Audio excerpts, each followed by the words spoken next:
Good morning, everyone. The topic that we chose for this week is preference. And having no preferences, it's often considered a Buddhist or a spiritual ideal.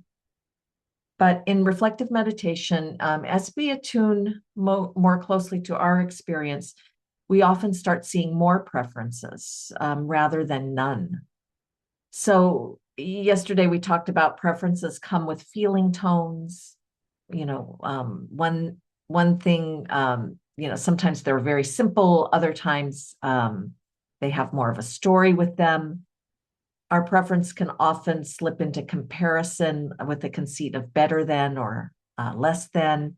And it helps to remember that our preferences are conditioned by our proclivities, by our culture, and our abilities.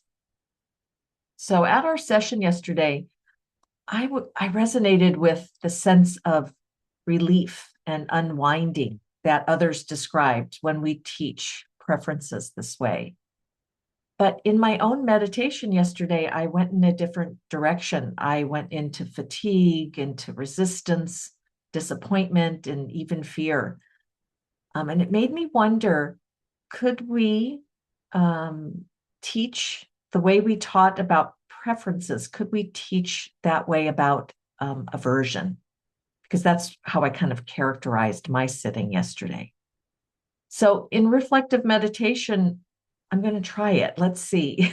Just as with preferences, we don't imagine the goal is to have no aversion, to never resist anything or push it away, or that we should be serene and accepting of every experience. My question to myself then is, maybe to you also, then as we become more attuned to our inner life, may we actually begin to see more aversion, just like we see more preferences. So aversions can show up not only as like a strong dislike, but also as an emotional tone or a body response, like a tightening or a turning away or a bracing or a withdrawing. And they can arise from unpleasant feeling tones, where preferences often arise from pleasant feeling tones. Um, but aversions can also be simple or complex, and some can go away quickly, just pass through us, and others are wrapped in our stories or judgments and long-formed habits. So just a working definition of aversion, kind of pulled this together from a few sources, a feeling of dislike, discomfort, rejection, or resistance.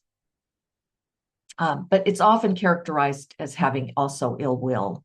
That's one of the Buddhist words we get around aversion, is having ill will.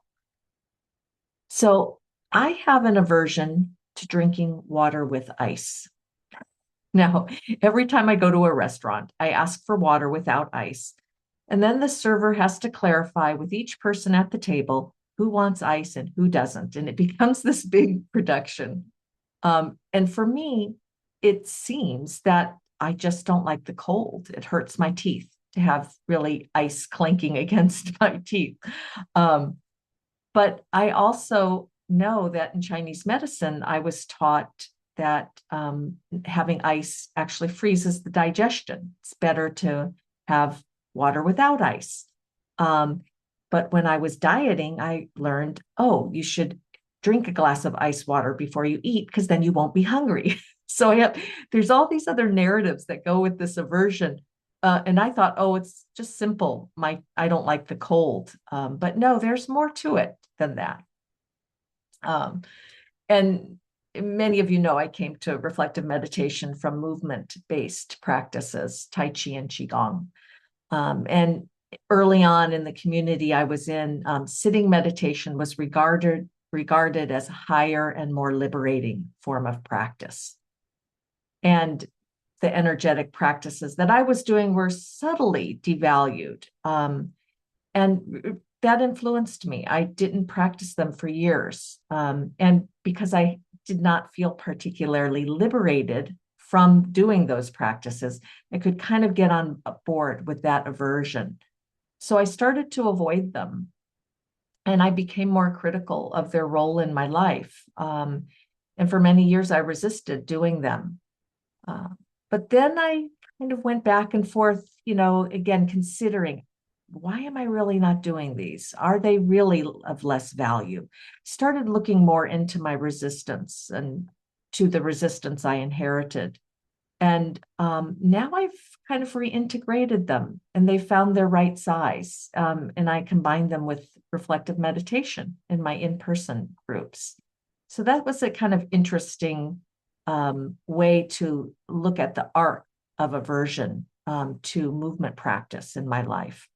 Actually, the preference for it, and then the aversion to it. So another example I wanted to talk about this morning is when I was teaching in Australia, I learned that Americans were often characterized as rude.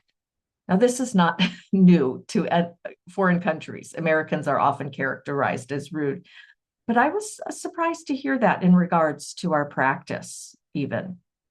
So I asked more about it. And as it turns out, in some Australian cultural contexts, talking about emotions openly is seen as impolite and unnecessary and even rude. So it can function as a cultural aversion, this habit of turning away from emotional expression, because the norms are more about modesty, self-reliance, and not wanting to make a fuss. Just don't want to make a fuss. Well, it makes sense that we would be considered rude, because here we are in our practice with an aim of helping people become more aware of their inner fuss. So I kind of got a new impression of rude, how rude can be used. So in kind of my sort of conclusion to this, adding aversion into the topic of preference, I actually am looking at the practice that we're teaching, the method that we're offering. It's more of a developmental frame. We don't aim for no aversion. We don't aim for no preference. But I admit that I still hope my aversions decrease over time. But I don't actually want my awareness of them to decrease, because I don't want them to be unconscious and then acted out without my knowledge or without my understanding or without my, direct participation, intentional participation in them.